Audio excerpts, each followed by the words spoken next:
Good late afternoon from Kissimmee, Florida. My name is Ed Habishaw, joined alongside our Salve Regina University softball broadcast by the Washington College broadcaster, Connor Flegel. Welcome, Connor. All right, thanks for having me, Ed. Should be fun. We've got game 2 of the day for both schools. Salve Regina won its opener 1-0 over Arcadia University. That game started at 2 o'clock, ended earlier than the Washington College UMass Boston game. The Beacons defeated the Shorewomen 9-7. Yeah, that game took a lot longer than you might have expected, but it didn't think it was going to go too long because after 2 innings, Washington found themselves down 6-0. It looked like that game had a chance to end early, but then they responded with 5 runs in the top of the third, all of which were unearned. At that point, it was basically game on after that. And then the scoring slowed down a little bit. A couple of more unearned runs came across the score later, and that was about the end of it. Seahawks will be the visitors in this contest, wearing the blue jerseys and the white bottoms. Washington College in all white with red trim or maroon trim.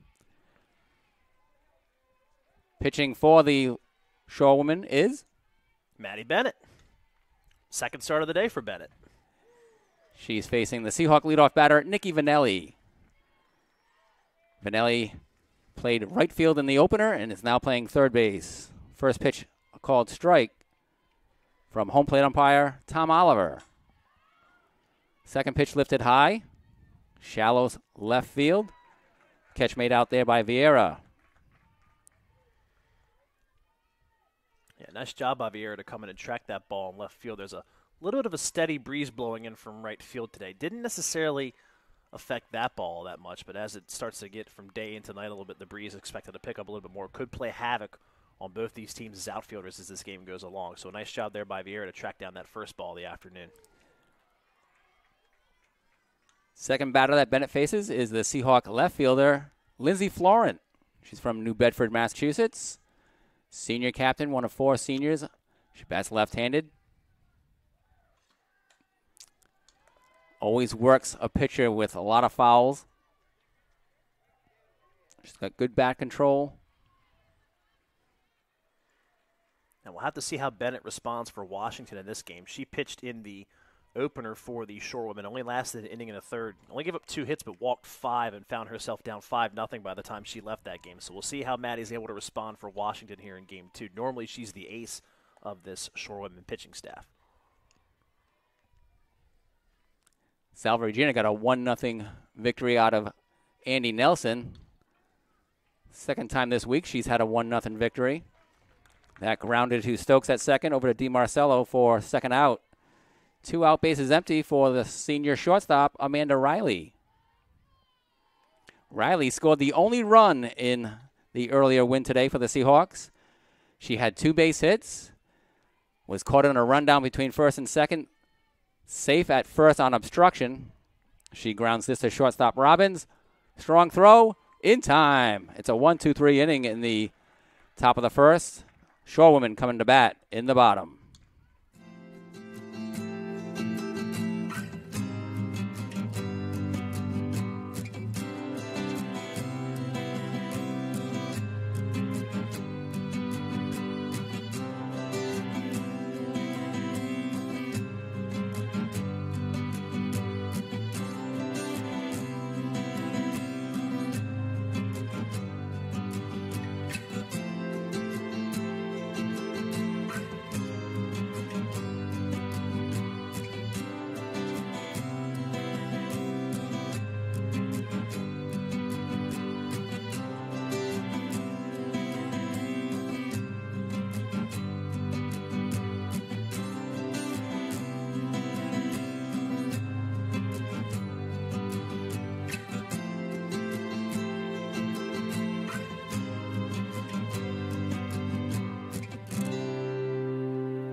Julia Kurt taking the circle for Game 2 for Salve Regina. She faces the Shore woman leadoff batter, Alyssa Vieira, the left fielder. Her battery mate is Holly Cathius. And around the infield, Nikki Vanelli, Amanda Riley at short, Kendall Dupre at second, Lauren Packer at first. Outfield left to right, Lindsay Florent, Megan Guest, and J.C. Garrigan.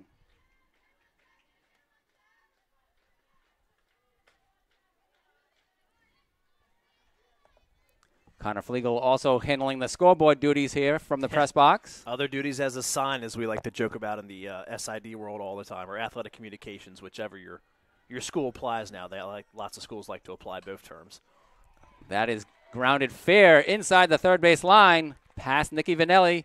Base hit, leading off the bottom of the first for Vieira. That'll extend Vieira's hitting streak to 7 consecutive games now for Washington with that leadoff single into left field. She's had a pretty big responsibility taking over for the graduation of a 2-time all-conference outfielder in the form of Elena DePremio, who graduated with almost 150 hits for Washington in her career. So it's good to see Vieira getting off to a really solid start in her Shore women career so far. Stokes, the second baseman, at the plate, also batting left-handed. Stokes herself with 6 consecutive hits entering this game. She extended that with a single her last time. Did snap a streak of 5 straight games with having at least 2 or more hits, but she only picked up 1 hit in the last game, but still swinging a very solid bat for Washington so far. Throw down from Holly Cathius keeps Vieira back in the bag.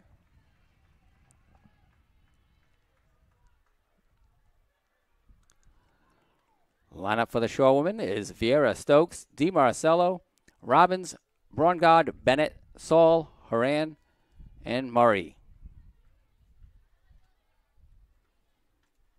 Bennett, the pitcher, batting for herself in the number 6 slot.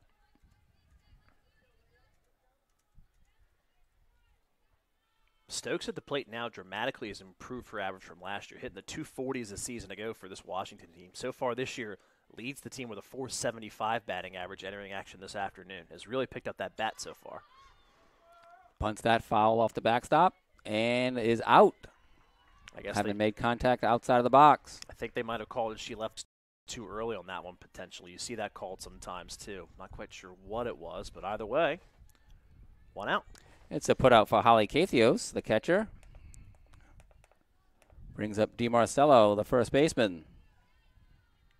Team leader in RBIs this season so far with 10, and coming into today was one of only 4 players in Centennial Conference action so far with double digits in the RBIs department. Has been swinging a pretty hot bat herself so far this week.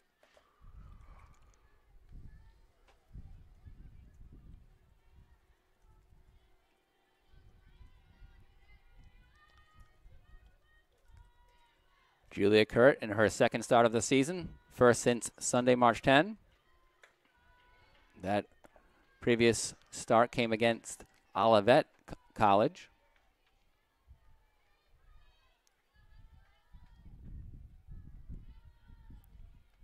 She's facing DiMarcello with a 2-0 count. Vieira on first base. Up the middle. And through for a base hit. Both Riley and Dupre converging on second base. It finds its way into center field. Megan Guest gets it back to the infield. A tough play up the center there, really. A hard hit ground ball by DiMarcello. Riley, the shortstop, made a nice effort to try to get to that one. I think she was thinking to get the ball in her glove and then tag the bag, potentially have a play at first, but as she went to swipe the ball, got a little bit past her by the time she made this swipe, and as a result, Washington's got 2 aboard with 1 away. Brings up the shortstop, Robbins. Nice block by Holly Cathius on the pitch in the dirt, ball 1. Robbins, one of 3 freshmen to feature in this Washington College lineup, playing at shortstop, and has done a good job defensively for Washington so far this year at stabilizing that position, something they haven't really had in the last few seasons.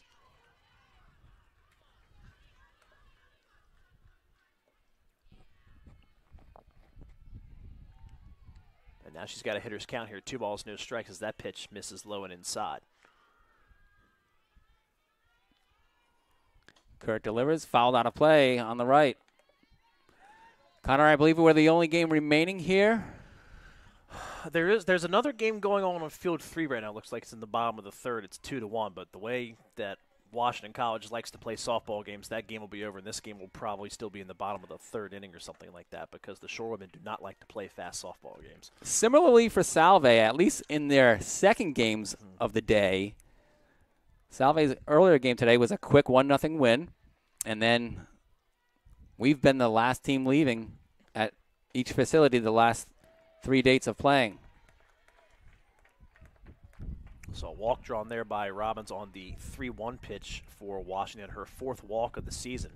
Her on-base percentage now sitting at over 300 on the year because of that. And now a little bit of discussion here between the head coach for Salve and the home plate umpire. Not quite sure what she would be quite so unhappy about in that situation, but she was having a discussion with the umpire. Nothing comes of it. And Caroline Braungard up to bat for Washington now, the designated player. 1 out, bases loaded for the Shorewomen. Bottom of the first inning, scoreless. Pitch inside for a ball. When this week started out here in Florida, Braungard was not in the initial Washington College lineup. Came in as a pinch hitter and got the only hit in a 2-1 loss for Washington against Carroll, a game that went 9 innings in their only game of the week. And since then, has been in the lineup in every game for Washington since. Oliver pulls up the right hand for a called strike. 1-1 on Braungard. Middle infielders in tighter. Riley and Dupre. This is foul to the backstop. 1-2. Braungard getting the start of designated player in this game after Chrissy Segrist for Washington went 1 for 4 with a strikeout and a run scored in the opener, reached twice by way of errors, as those two have been splitting time with that DP slot for Washington over the last couple of games. Segrist was supposed to be the starting catcher, has struggled behind the plate a little bit, leading to Kerrigan Buck getting more time behind the dish. Kurt waits that pitch up high. Evens the count at 2-2. 1 out. We're in the bottom of the first inning. Salve Regina University, Washington College out of Maryland.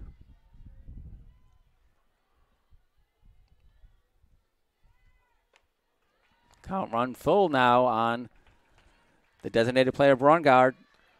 That's one thing Caroline's done a decent job at so far this year. Just 5 for 18 at the plate, hitting .278, but has also drawn an additional 3 walks. So the .278 average translates into a respectable .364 on-base percentage for the sophomore so far.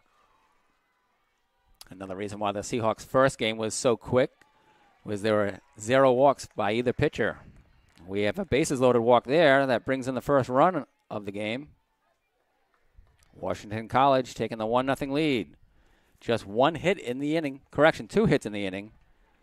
And a pair of walks produce a run.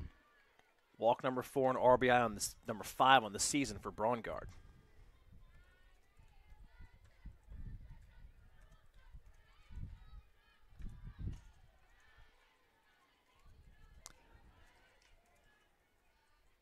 Brings up the pitcher, Bennett.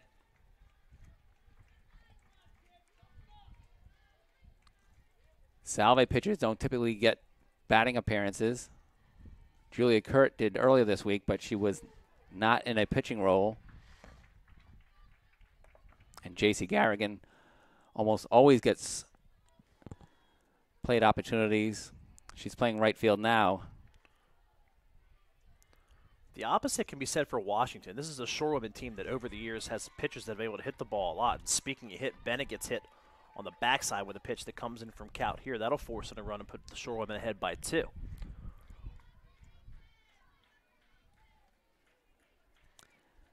Two nothing the score. Bases remain loaded. Still just 1 out.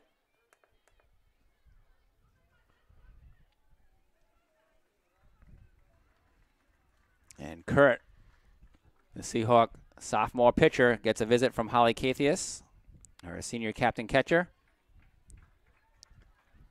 Positive encouragement as she's ready to face the third baseman, Saul.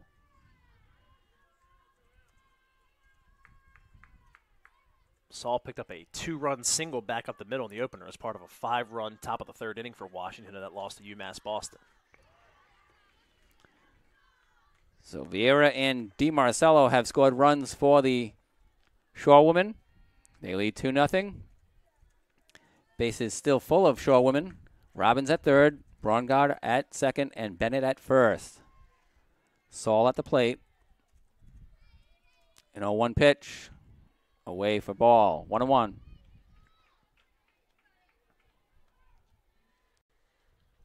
.267 the batting average for Saul so far this season. 5 RBIs to her credit, 8 hits and 30 at-bats. No extra base hits so far. That's grounded foul.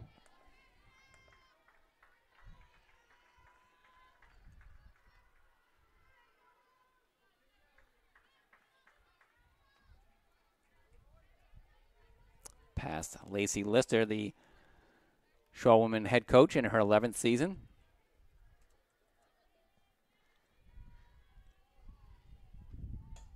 In the air to right field, dropping foul. On the grass part of foul territory in the outfield.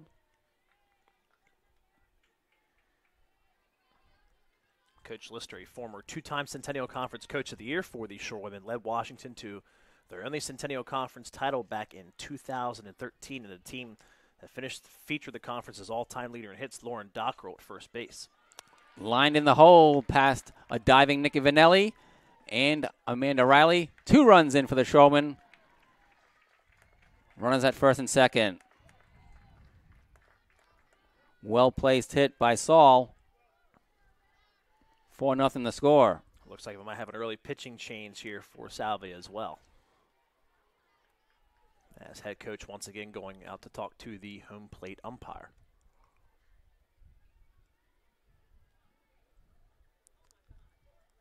Brongard and Robbins touch the plate. Bennett at second. Saul at first. Iaquinto with a visit.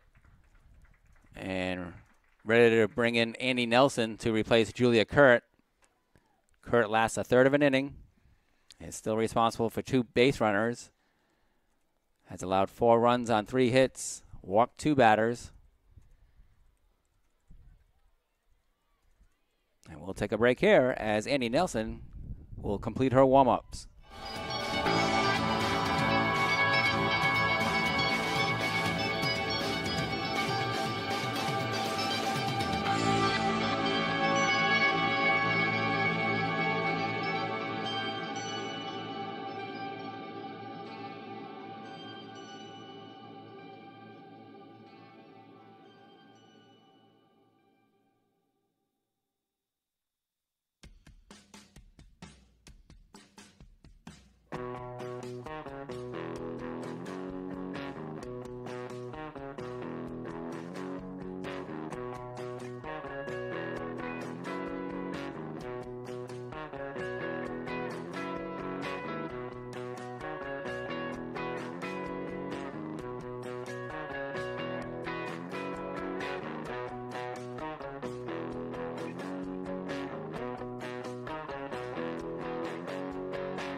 Nelson quickly warms up as she just threw a complete game 3 hit shutout.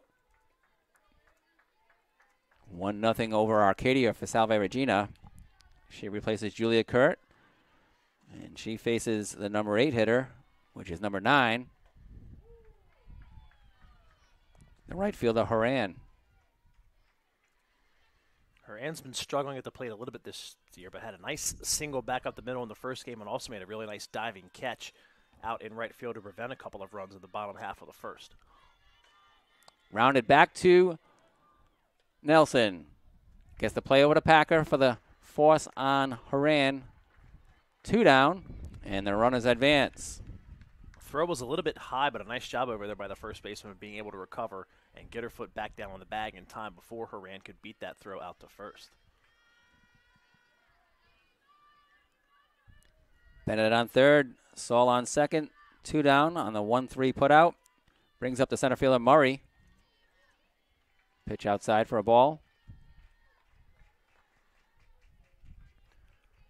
Batting average for Murray dramatically improved from last year when she was a freshman. Hit 200 last year, hitting 302 so far this year. But one thing that has also gone up significantly for her is the strikeout numbers. Had 15 strikeouts all of last season, already has 13 so far through 11 games this year, or through 12 games, I should say.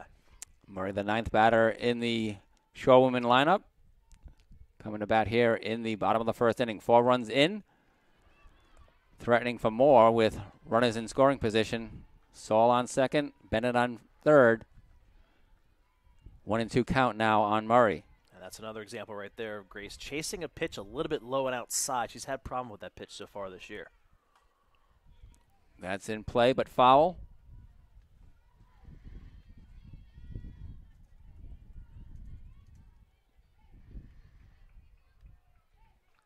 Count remains 1-2. Got a nice late afternoon breeze coming through the press box with a pair of open windows. Nice and refreshing, isn't it? Feels great. Swing and a miss, strike 3. Nelson able to retire the 2 batters she faces. But the Shorewomen push across 4 runs on 3 hits. No errors, 2 left. After 1 complete, it's 4-0 Washington College.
After a 1-2-3 first inning, Bennett ready to deal with the middle of the Seahawk order. Machado, Cathius, and Packer, designated player. Machado in this game. She played second base in the earlier game. A 1-0 win for Salve Regina. Holly Cathios at catcher and Lauren Packer at first base. They had the same role in the win over Arcadia. You know, as an Orioles fan, I saw the name Machado in your lineup, and I got a little bit of a horrific flashback because Manny's no longer with us anymore, you know. So he's in San Diego by way of L.A. Yep, where it's a lot more sunnier than it is even here in Florida, if you could believe that. Maddie grounds that foul past Jen Rosa, the Seahawk assistant coach, in the first base box.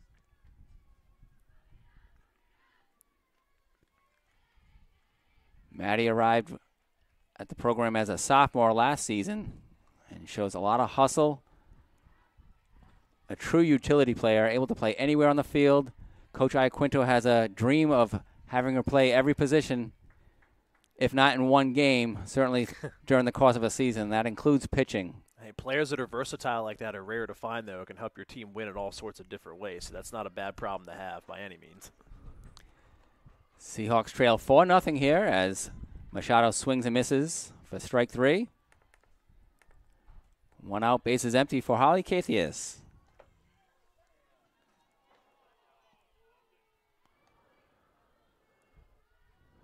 Seahawk catcher had one of the 6 Seahawk hits in the opener.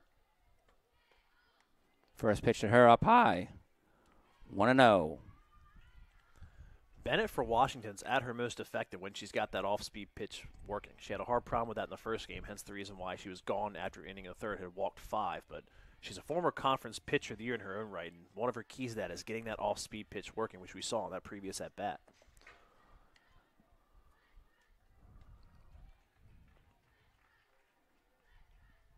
Two 2-0 on the catcher.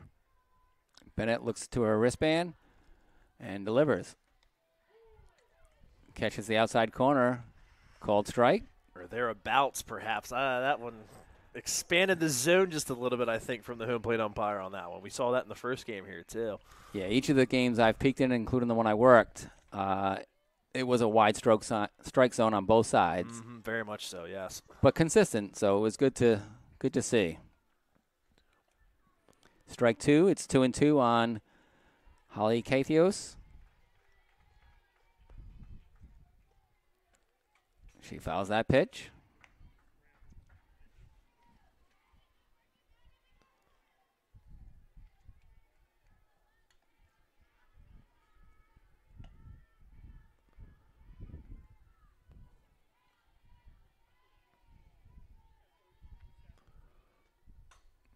Off-speed pitch, line to the second baseman, grabbed by Stokes for the second out.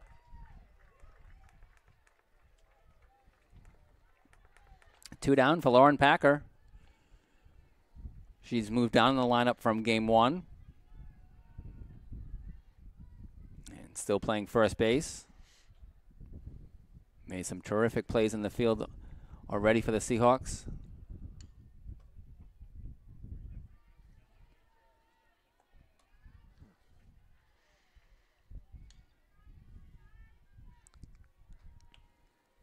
Packer also doing catching duties when Kathios needs a day off. That's grounded to short. Robbins, strong throw, a good stretch there by DiMarcello. 3 up, 3 down in the second. Seahawks go quietly, and the Shaw women coming to bat with a 4-0 lead.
After getting the last 2 outs of the bottom of the first inning, Annie Nelson back in the circle, facing Alyssa Vieira for the first time. Vieira singled and scored in the first inning. First pitch in there, a called strike. Tom Oliver behind home plate and Tim Brogan on the base pass. The umpiring crew for this game on Thursday afternoon.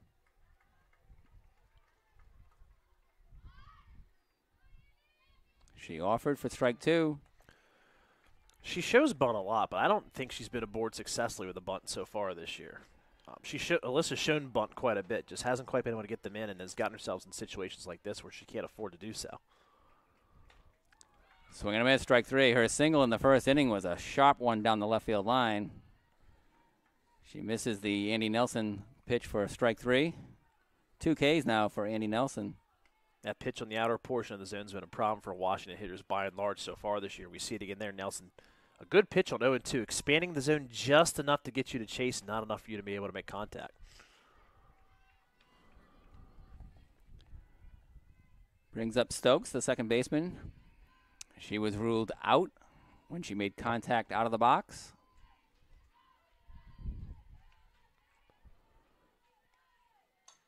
That's in the air to left field. Lindsey Florent has a beat on it.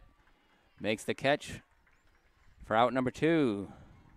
2 quick outs, and the base is empty for the first baseman, DiMarcello. She singled up the middle in the first inning and also came around to score.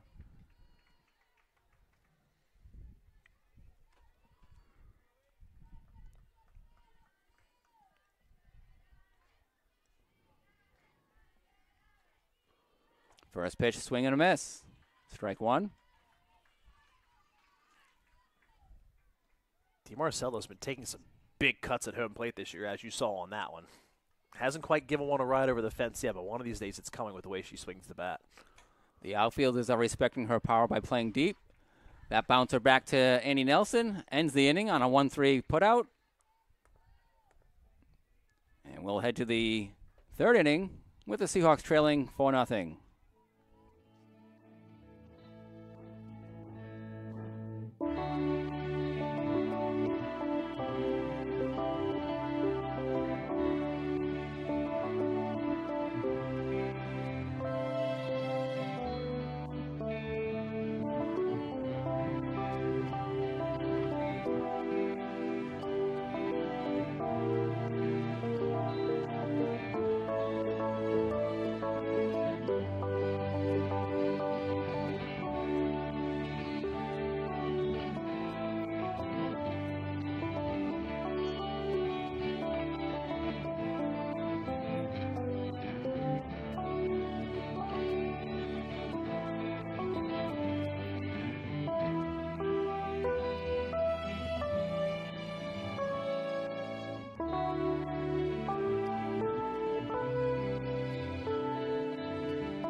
Welcome back from your slumber. We have reached the top of the third inning.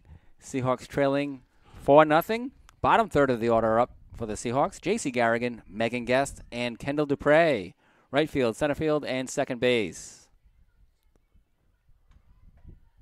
First pitch swinging for J.C. Garrigan. Missing for strike one. Garrigan was the designated player in Game 1, now playing right field in Game 2 as Nikki Vanelli shifted to third base. Garrigan, a sophomore pitcher outfielder from Uxbridge, Massachusetts. Foul tip there. 0-2 hole for the Seahawk right fielder. Not a ton of at-bats for her so far this year, but the at-bats she has gotten hitting .364 is pretty impressive for what she's done so far this year. She's got a quick bat. Misses the high pitch there for strike three. One out for center fielder Megan Guest. The off-speed and the rise ball combination is when Bennett's at her best for Washington. She's put that on full display so far through the first couple of innings for the Shore Women in this game. Seahawks center fielder Megan Guest might be applying for infield work as she made quite a few running catches that brought her into the infield on high pop-ups. Well, you mentioned the utility players that this team likes to employ, and maybe they could have one of those where they sort of play halfway in between the outfield and infield, make a new position. Number 5. Yeah. Fifth infielder.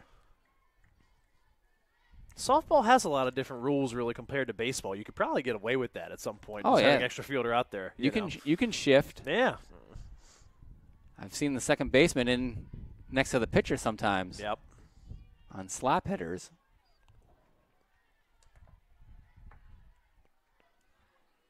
0-2 count on Guest. She's a senior from Meriden, Connecticut. Correction, 1 and 2. Meriden, Connecticut. 4-year starter in the outfield. That's lifted foul out of play into the bleachers along the third base dugout. Seahawks are the away team in this game in the home side dugout on the third base side. Washington College played earlier on this same field, so they remained in the visitors dugout. And they are the home team. That pitch got away. Just a bit outside. Count now 2-2 on Megan Guest. You'll see that pitches like those slip up every now and then. You know, even the best ones do it every now and then. That's why humans play this game. That's right. That's fouled out of play, and it might reach the other field, but just shy of the dugout.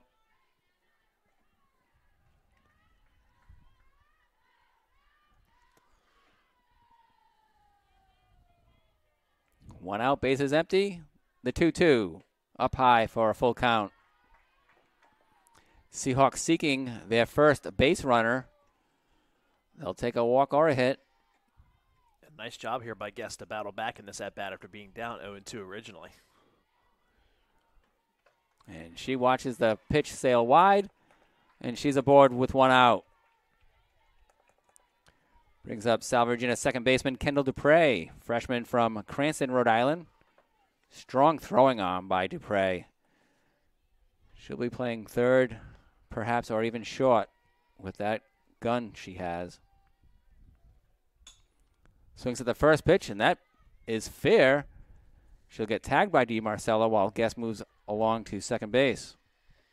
That ball initially started off in foul territory off the bat and then made a little bit of a left-hand turn, trickled back into fair territory on that play. You don't see that happen very often.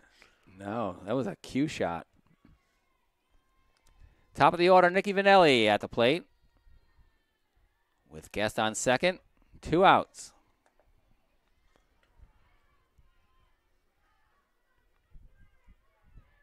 Vanelli flew out to left field in the top of the first.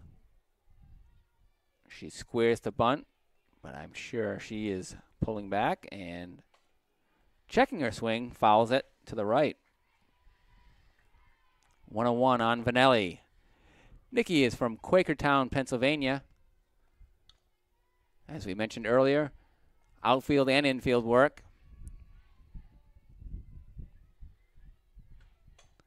To center field, or just past the second base bag. It'll be an infield hit. Ball looked like it had enough on it to make it into center field, but in that case, it's one of those old things in baseball and softball, hit it where they ain't. Yeah, it had just enough to get over Bennett's head and land safely. No throw from Stokes at second. So runners at the corner is for Lindsay Florent. Team's best hitter on the season, hitting .381. Definitely the player you want to have up on the spot with a couple of runners on base and a couple away, already down by 4 runs early. Certainly a tough batter to strike out, so she'll put it in play, and she'll make Bennett throw pitches. Lindsay had a great game yesterday in the nightcap. Even though it was a loss for Salve Regina, they trailed 3-0 right off the bat. She hit a 2-run homer in the first, her first career home run. She followed that with 2 doubles. Slaps the first Bennett pitch wide of the bag at third. Not sure if you're going to have many games at the plate offensively better than that in your entire career. A home run and 2 doubles, that's impressive. In a 7-3 loss, she accounted for all 3 runs. Scored 2, driven in 2.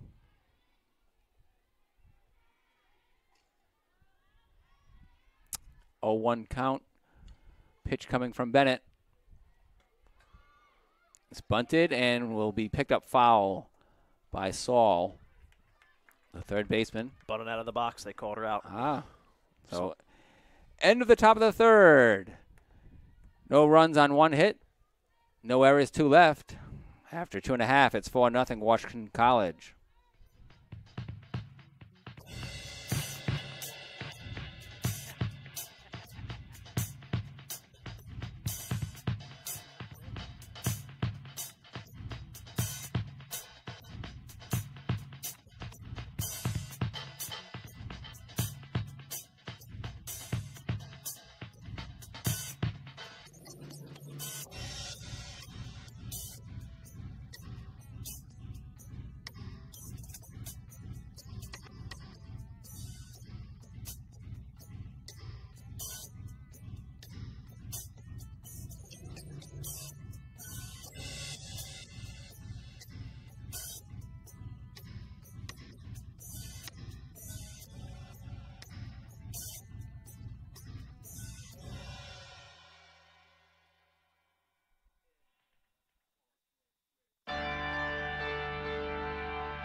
Shortstop Robbins at the plate, leading off the bottom of the third inning for Washington College.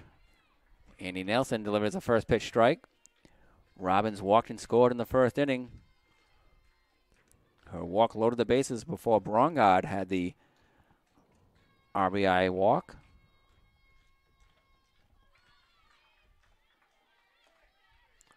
Got fooled on that pitch a little bit. Came up and in on the hands and had to take sort of a defensive swing there and comes up empty. 0-2 on Robbins. She's leading off the bottom of the fourth. Correction, bottom of the third.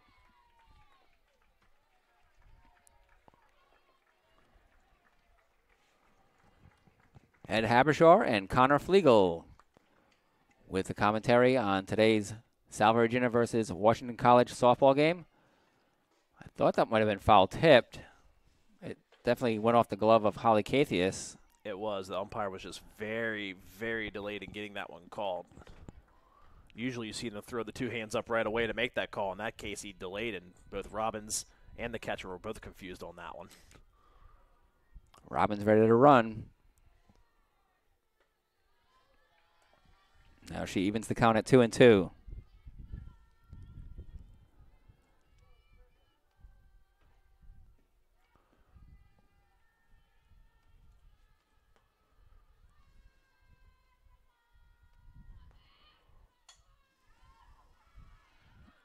In foul territory, Kurt Packer gives chase, and it bounces off the roof of the dugout. I've seen some really nice plays by first baseman chasing foul balls right up against the fence. Oh, yeah. I've seen a couple of those down here this week, too. Not quite enough room for me to be able to have an opportunity to make a play on that one, but there's been quite a few of those this week. And most of it's on the first base side, in contrast to the third base side. Third baseman Nikki Vanelli gets the grounder over to Lauren Packer at first. And Robbins retired 5-3. Nice play by Vanelli on that one to make that grab, because that one took a late hop and hopped right up to the center of her stomach. Not quite sure if she was completely ready for that one and hopped up or not, but still did a nice job of getting down on that one to make the play. One out for Brongard. The designated player walked in a run, and she later scored. Trying to get out of the way of that pitch, but fouls it off. Continuing to make a case for more time in this Washington lineup. As we said, the opening game down here in Florida was not in the lineup, but has found her way to get at least one at-bat in every game Washington's played so far.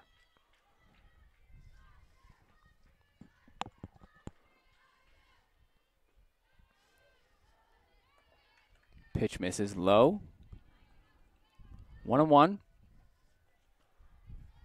Robbins was a starter at both second base and shortstop for this Washington team last year, but they struggled defensively between Brongard and Stokes in the middle infield areas. But with Robbins coming in this year as a freshman, sort of taking over at that shortstop spot and stabilizing things, has cut into Brongard's time significantly. But with the way she's been hitting lately, it's going to be really hard to keep her out of that lineup in some sort of capacity. Takes a cut there and fouls it off.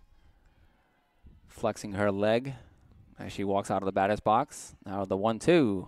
Up high for a ball.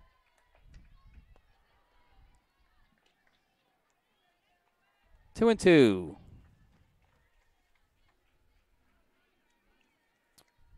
Brongard, the second batter here in the third inning. Fouls another pitch out of play. It always amazes me at these facilities how more people don't get hit with foul balls than they do, with all the fields being as close together as they are at places like Fortune Road and over at Winter Haven as well. Some of them have protective netting. Up in Claremont, we played there on Saturday night, and they had netting up there. It's the first place I've seen that's had that netting so far.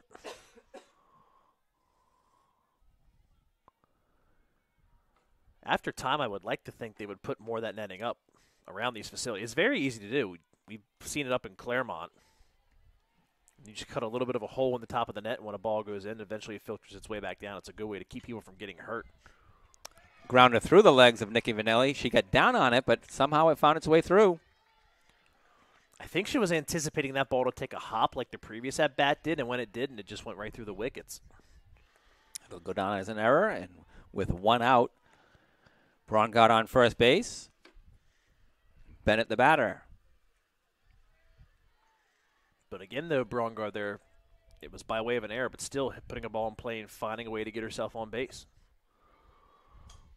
Bennett swings at the first pitch and lifts it out of play.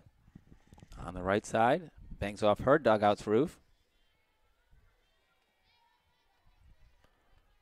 Hitting just .250 entering this game is Maddie, which is a career low for her at .333 back as a freshman. And then .290 her sophomore season. Last year was hampered by injuries, but still managed to hit .304. Picked up her 100th career hit here a couple of days ago. Connor, does the hitting help her Conference Pitcher of the Year accolade? No, her pitching that year was so good to the point where even if she hadn't have been that good of a hitter, she would have won it otherwise. It was her freshman season also when she was able to do that. She wasn't expected to be one of the major contributors to that team. She went into that season as the number 3 pitcher for that Washington squad, and when the number 2 pitcher struggled, who was also a freshman, Maddie had a chance to step up in the lineup and wound up going 12-3 with a sub-2 ERA and was by far the best pitcher in the league that year, in a year where Washington wound up hosting the conference tournament for the only time in program history, made it all the way to the conference title game. This is the first ever meeting between the Seahawks and the Shaw women. Now, her hitting that year definitely helped her to be more of an all-round player, but in terms of pitching, her pitching was just better than anyone else's in the league that season. Nelson has a 1-2 count on her counterpart. And she misses wide for ball 2, 2-2. Brongard on first base, reached on the error. 1 out after Robbins tapped back to Vanelli at third.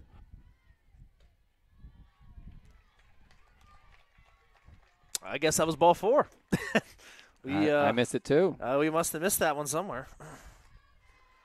Either way, it's a walk and first and second. First walk issued all day by Andy Nelson. She was walkless in her 1-0 victory over Arcadia.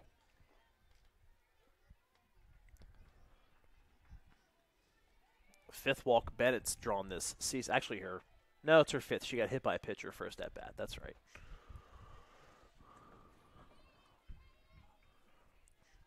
First pitch to Saul also misses for ball 1. Saul up to 7 RBIs for the season now after that 2-run single back in the first inning. Has already surpassed her total from the last 2 seasons combined.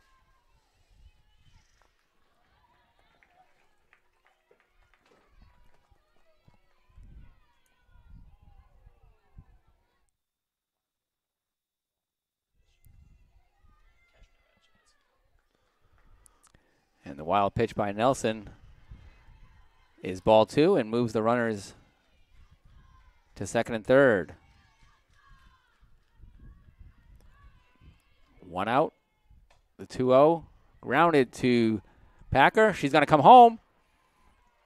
And we'll have a rundown.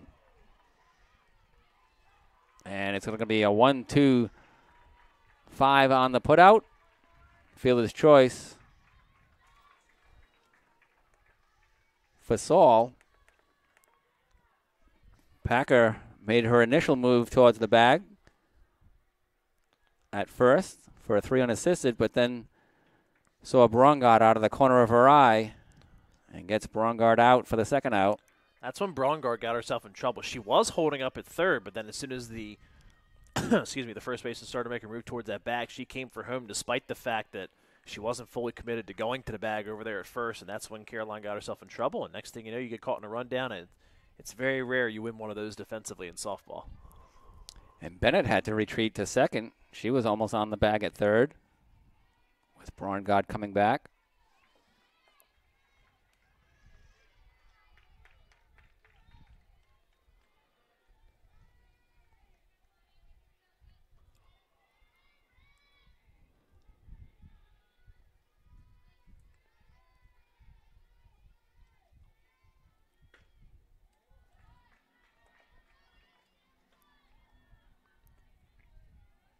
Ran the right fielder, the batter for Washington here.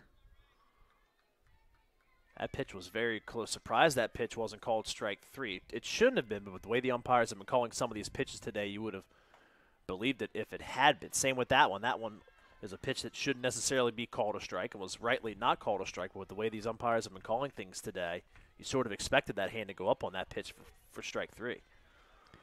2-2 on Haran. She bounced back to Nelson, first batter that Andy faced in the first. Follows that into the fence on the first base side. We're in the bottom of the third inning. Shawwoman leading the Seahawks 4-0. All 4 runs coming in the first. Packer able to prevent a run here with the good play coming home on that grounded to first. Up high, full count now on Haran. Haran's only drawn 1 walk so far this season in 23 at-bats previously, so not a player that's been known for drawing walks very frequently. Nelson already issued 1 walk this inning.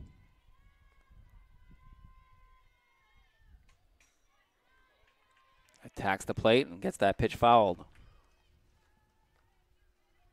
Quite frankly, it's very rare for Haran to get herself into these 3-2 counts. She usually is much more aggressive at the plate and winds up either getting herself out or putting something in play much before the count ever goes full at 3-2.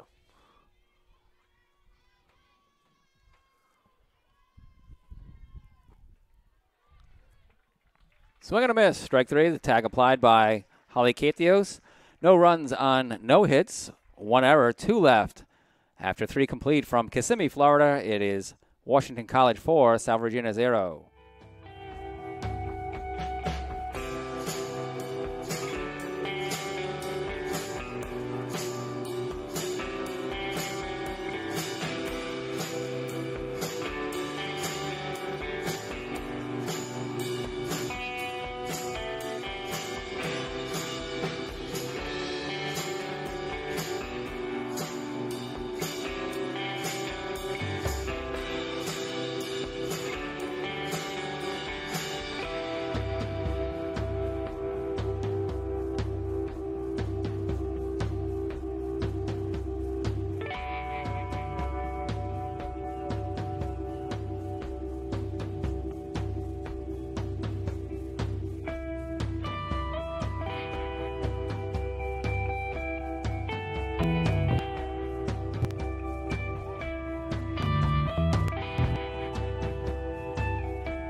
Senior shortstop Amanda Riley leads off for the Seahawks in the top of the 4th inning, trailing by 4 runs, 4-0. Washington College over Salve Regina University. Amanda batting from the left side, grounded to her counterpart, shortstop Robbins, in the 1st inning.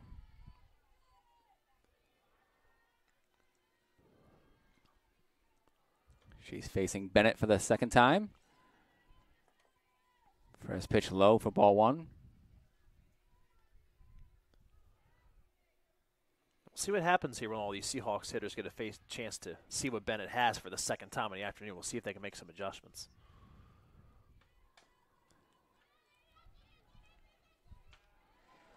Great play by third baseman Saul over to DiMarcello. Nice stretch. Gets the speedy Riley out for the 1st out of the 4th. That's where Saul's defense has improved a lot since her freshman season. In her freshman year, that's a ball where she would have run in on and would have either gotten a piece of it with the glove or just put the glove straight over top of it. But that time did a nice job of staying down on it and getting the glove in it to make the play over to first. Salve Regina head coach Janelle Quinto was noticing during her.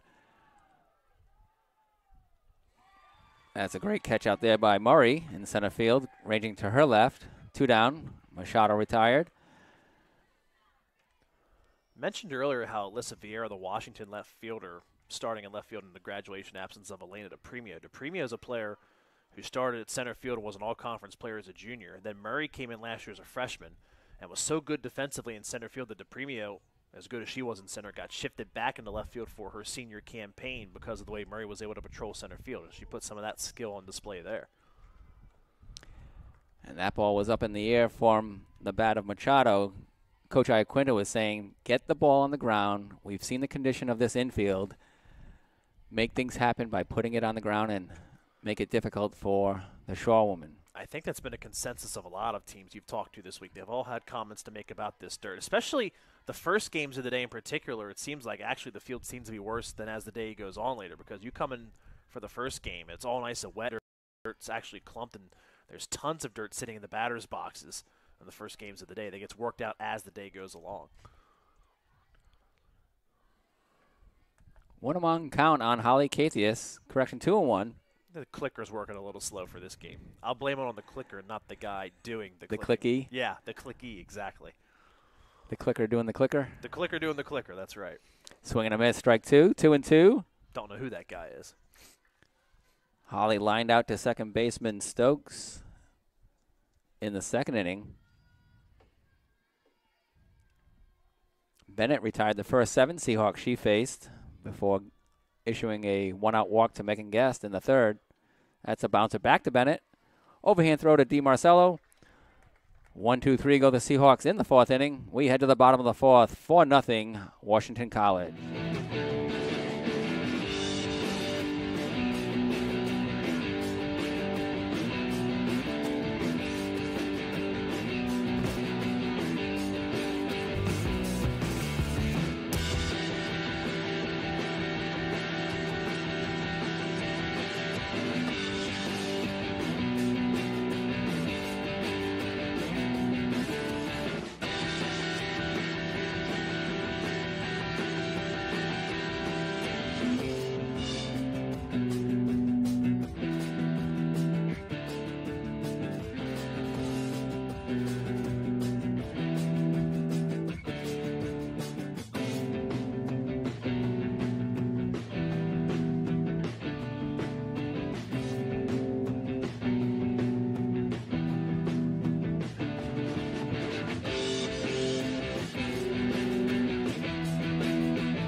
Grace Murray will lead off against Andy Nelson as we begin the bottom of the fourth inning.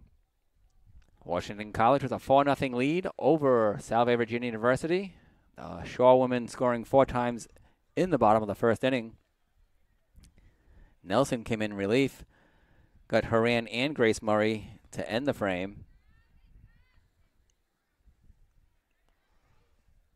Now Nelson with her 4th inning of work.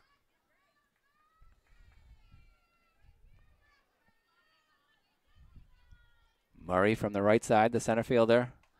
Bunts first pitch, and it spins foul. It started off in fair territory. Took a sharp turn right. Don't see the bunt attempts from Murray very often, but try and lay one down there, maybe catch the Seahawks napping a little bit to get things going here at the bottom of the fourth. And with an invisible batter's box, Connor, she has every right to make contact anywhere. Yeah, that's another thing that's been getting worse and worse as the day's gone along, too. Fouls the second pitch off over the backstop. 0-2. When I stepped out on the field with the team here when we played our first game here on Sunday, the amount of dirt that was in the batter's boxes for the first game of the day was really unbelievable. It was sort of piled up and almost sat above where the home plate area was itself.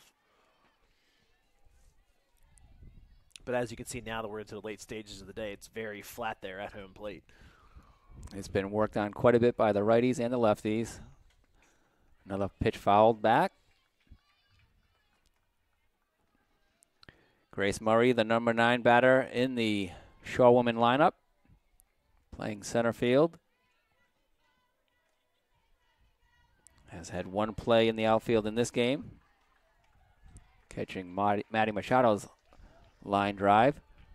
That is fouled just to the right of the first base bag. That was close. It was very close.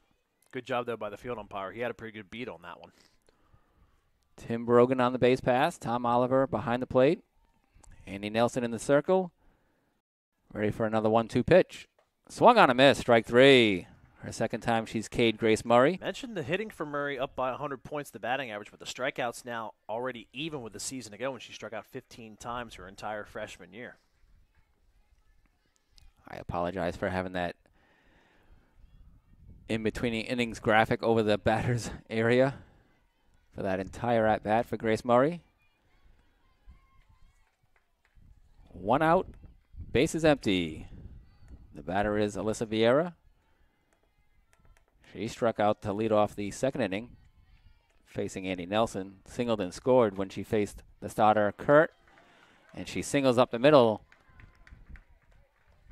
for the 4th base hit of the game for the Shorewoman. 2 hits on the day for Vieira, the left fielder. That bat continues to be impressive here in her freshman campaign. Perfect to have as a leadoff batter. I mentioned you trying to replace a hitter in Elena DePrimo, who had almost 150 hits in her career. Doing a pretty good job out there in left field so far this year.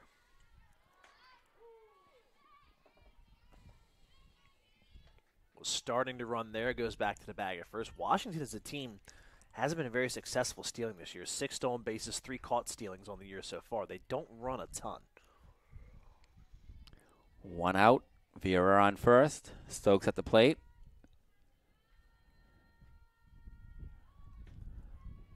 She runs up the box. Does not offer at the pitch. She was called out for contacting the ball outside the box in the first inning. Flew out to left field Lindsay Florent in the second.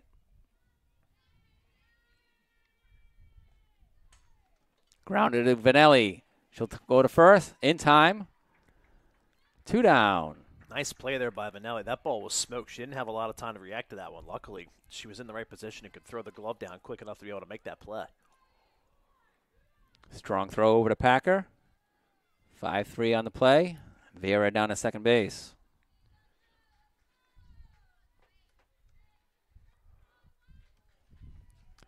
DiMarcello at the plate. 1 for 2. A single up the middle. She also bounced back to Nelson to end the second inning. Nelson had a 1-2-3 second inning after coming on in relief in the first.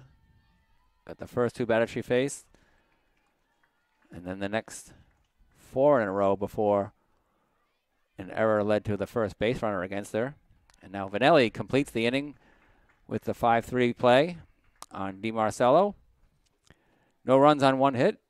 No errors, 1 left. After 4 complete, it's 4-0 Shorewoman.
We are back in Kissimmee, Florida.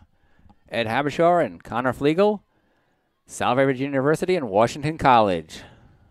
NCAA Division III softball action in the spring games.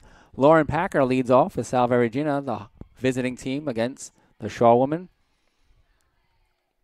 She's playing first base, facing the pitcher Bennett for the second time. She bounced to shortstop in the second inning. First pitch ball. Through 4 innings so far for Bennett, just the 1 hit, no runs, 1 walk, and 2 strikeouts has looked much better than she did in the first game she started earlier today against Mass Boston. Connor Lauren Packer is from Manchester, Connecticut, but also has a chance to compete for the Irish national team. Nice. In the 2020 Olympics. Hoping to help that team qualify for the Olympics this summer. That's cool. That's very cool, actually. She lifts that high in the air in the infield. Second baseman Stokes comes running in. Catches it just to the left of the pitcher circle. Dual citizenship there, I suppose? Yes. Yeah. Very nice.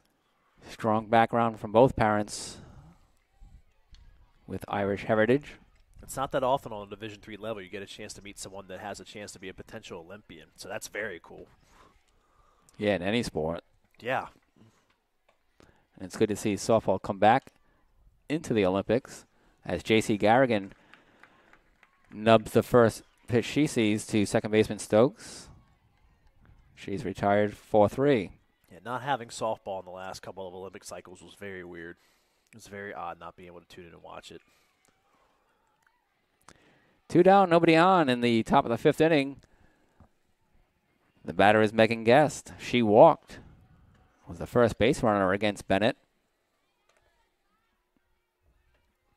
That came in the 3rd inning. Vanelli later followed with a single, so the Seahawks had 2 runners on in the frame. Could not score.